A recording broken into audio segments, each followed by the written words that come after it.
The kit is 100% installed. The Remnant Performance 3.8 turbo kit. I went on with the GTX 3582R. It's Gen 2 turbo. Just look at that beautiful blow-off valve, catch can, the vacuum block. Had to relocate the power steering fluid and the fuse box. There's a couple wires I still need to move, but we'll get to that once we have started.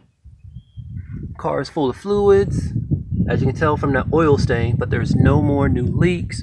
And we are full on power steering fluid, full on coolant, the oil's full. So now, the moment we've all been waiting for. Let's go ahead and get it started.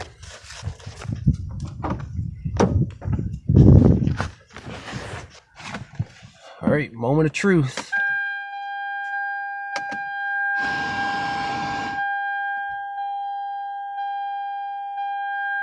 All right, let's try it.